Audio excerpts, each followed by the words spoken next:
I'm 43, divorced, and a single mom to my daughter, Liv. She's 19 now, graduated high school last year, and decided not to go straight to college. She said she wanted a gap year to figure things out, which I was fine with, honestly.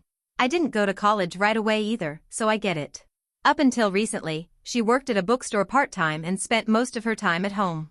She was quiet, shy, definitely not the party type.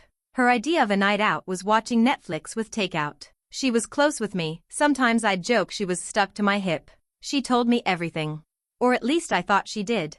2 months ago, that changed. She came home one night, said she'd quit the bookstore, and gotten a new job, one that paid way better. I asked where, and she just smiled and said, downtown. When I pushed for more details, she shrugged me off and said it was just something different and she'd rather not talk about it yet. I figured maybe it was retail. Or maybe something in hospitality. I didn't push. She's an adult, right? But then things started to feel wrong. She began dressing differently.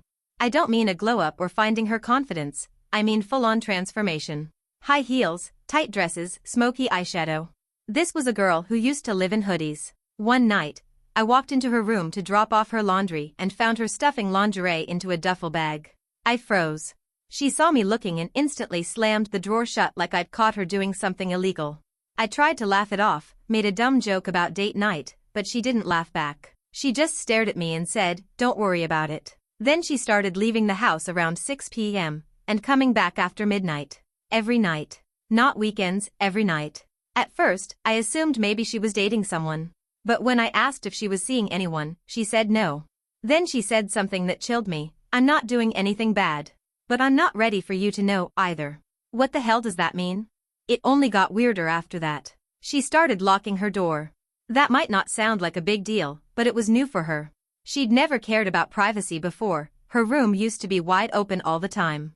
Now, it was like Fort Knox. Door locked, curtains drawn.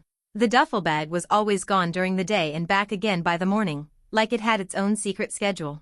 I tried to tell myself she was just growing up, wanting boundaries, independence, normal stuff for a 19-year-old. But then the cash started showing up. Not small amounts either. One morning, I was cleaning up in the kitchen and accidentally knocked her purse off the counter. A thick envelope fell out. It had hundreds of dollars inside, like, a lot. I didn't count it exactly, but it had to be over $1,000. I froze. When she came downstairs, I didn't mention it. I just watched her. She made a smoothie like nothing was weird. No explanation. No signs of panic. Just pure calm. That's when my gut started screaming. I asked again, "What's this new job?" She smiled, that same fake smile she always gives when she's dodging the truth, and said, "I told you, it's legit. You just wouldn't understand." Wouldn't understand? I raised this girl. I changed her diapers. I sat through her orthodontist appointments and taught her how to drive. What could she possibly be doing that I wouldn't understand? She started wearing perfume I'd never smelled before. Expensive stuff. Her nails were done. Her lashes looked professionally done too, and she had brand new boots that probably cost more than my monthly grocery bill. And here's the thing, we're not rich. I'm a nurse, I work long shifts, and we live in a small, 2-bedroom rental. That kind of cash doesn't come from folding sweaters at the mall or babysitting. I tried to check her phone, just once. I know, it's wrong. But I was scared. That night, she had left it charging on the kitchen counter, and curiosity got the better of me. The whole thing was locked. Passcode changed. She never used to have a passcode. I didn't even know what I was looking for. But whatever I thought I might find, I didn't expect what actually happened the next day. She didn't come home. No message. No call. Nothing.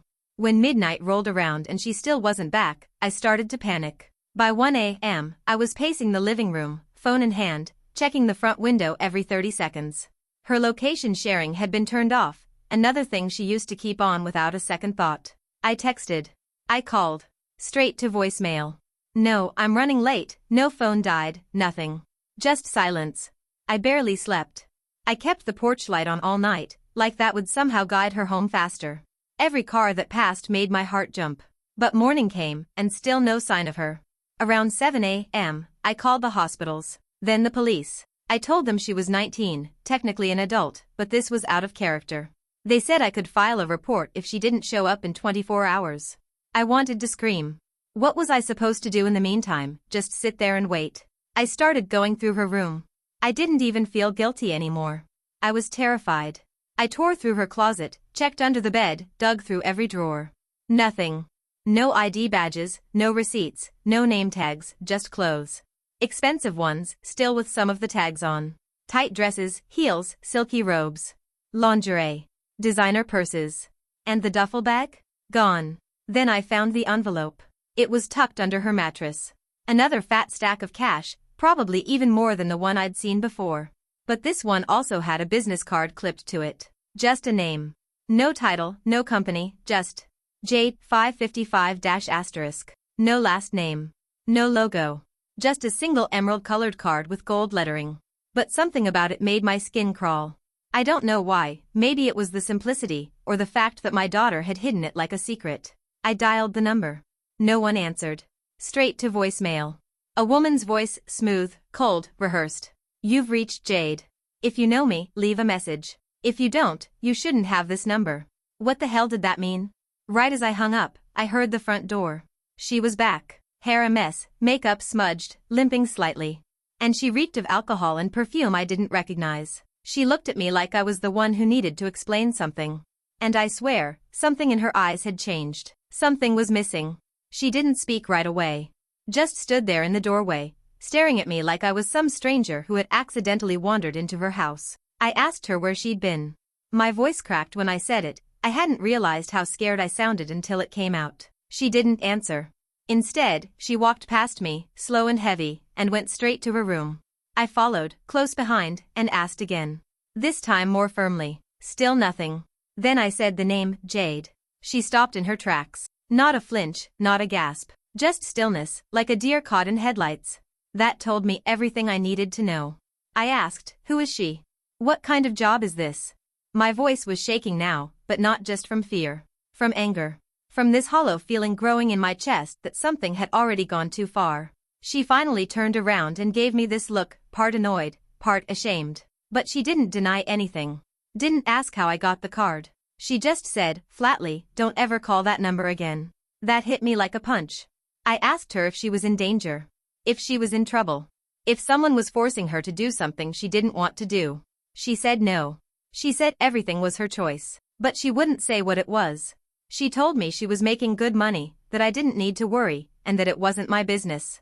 That she was helping us, actually, that she'd been giving me rent money, hadn't I noticed? And that's when it really landed, the envelopes. The sudden ease around bills. The groceries I didn't remember buying.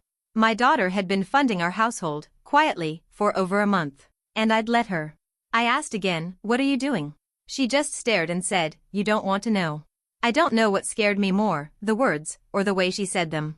She closed the door. Locked it. I stood there, stunned, with my hand on the doorknob. Listening. Waiting for her to say something else. But all I heard was the faint zip of that duffel bag being opened. I didn't sleep that night either. Because even though she was home, she didn't feel like my daughter anymore. The next morning, she was gone again. No note. No text. Not even the usual coffee mug in the sink. Just silence. I felt like I was losing her in slow motion. Like every day, some part of her faded just a little more.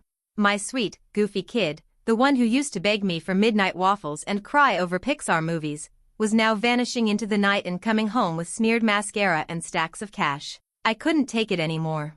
So I made a decision. I called the number again. I don't know what I expected. Maybe a warning, maybe nothing. But this time, someone answered. A woman's voice. Calm, measured. She said, hello? I froze. My heart was pounding. I almost hung up.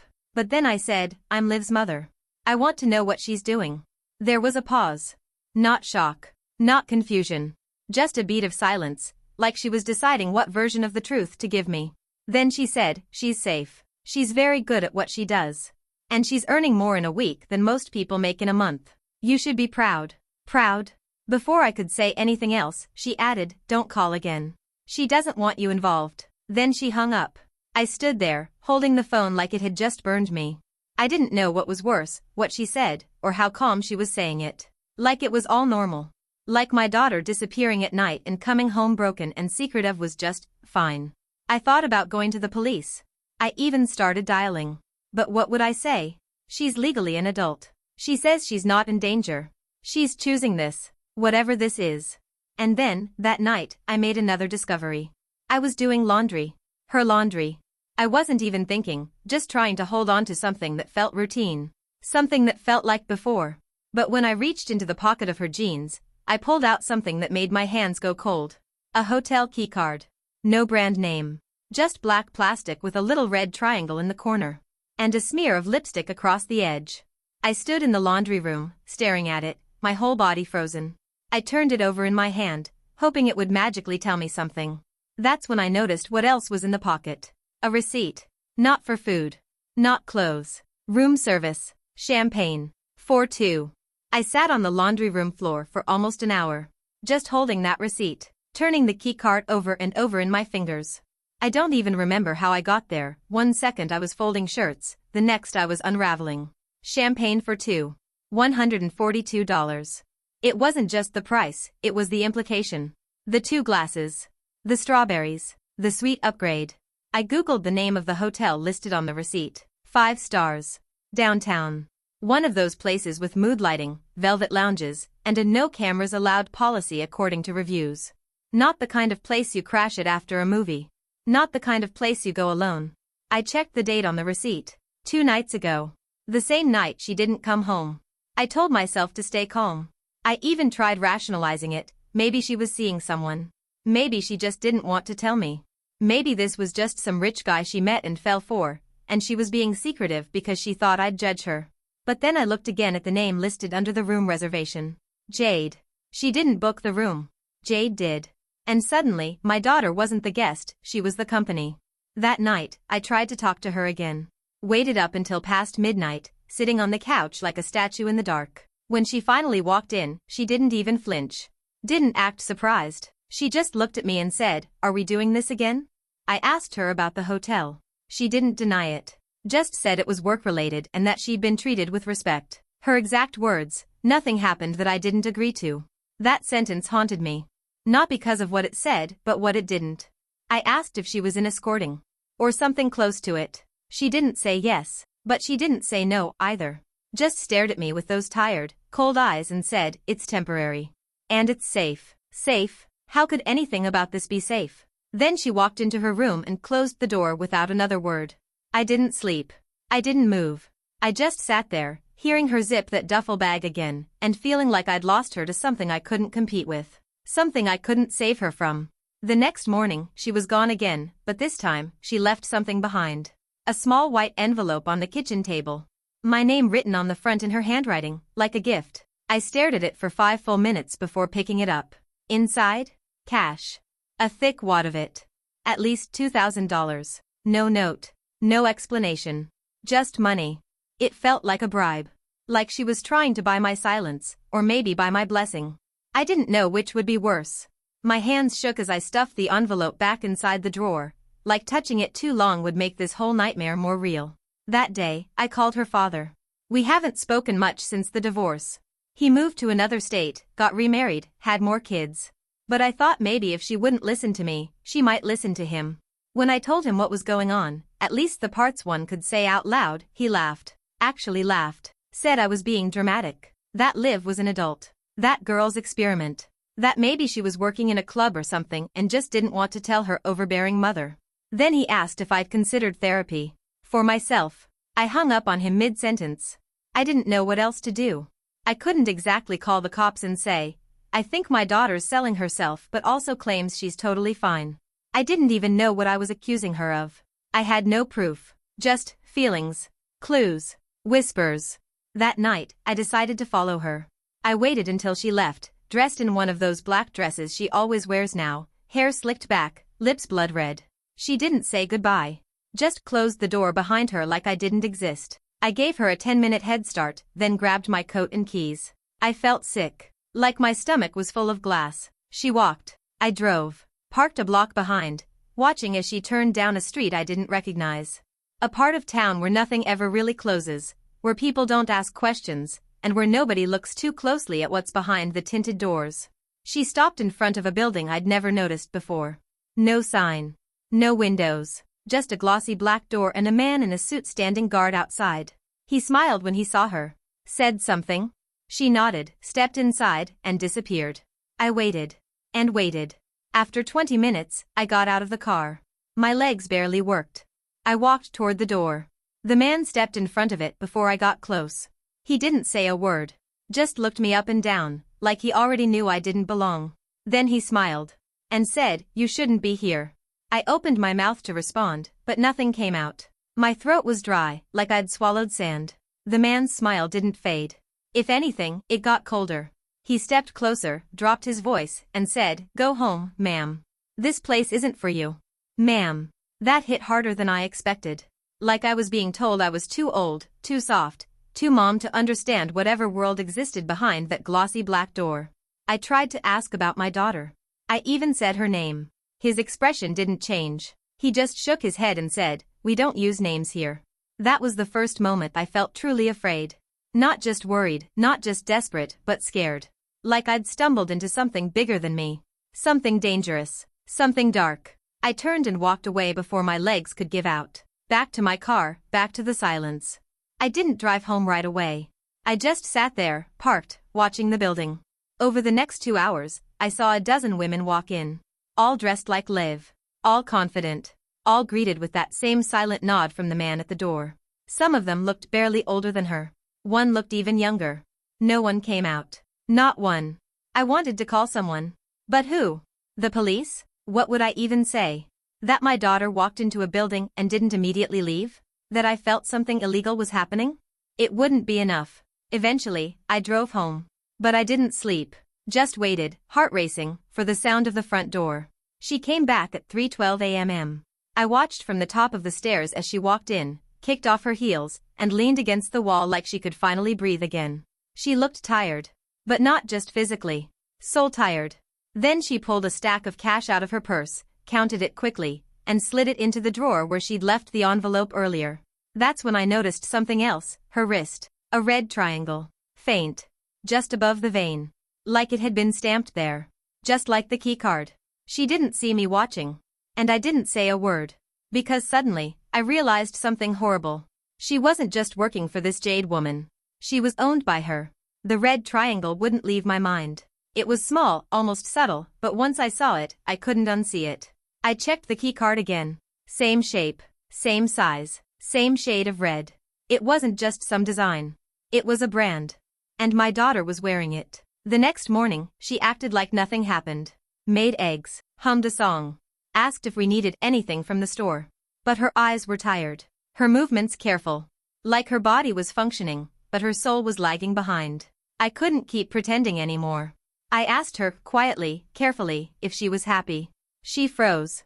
Her smile faltered, just for a second. Then she said, "I'm doing what I need to do. Not what I want to do. Not what I love to do. Just what she needed." That night, she left again. Same dress. Same perfume. Same hollow look in her eyes. And I followed her again. But this time, I didn't go alone. I brought a friend. Someone from work, Carmen. She's a trauma nurse, 10 years older than me, and has a brother in the police department. I told her everything. She didn't think I was crazy. She listened. She believed me. We parked 2 blocks away and watched from a distance.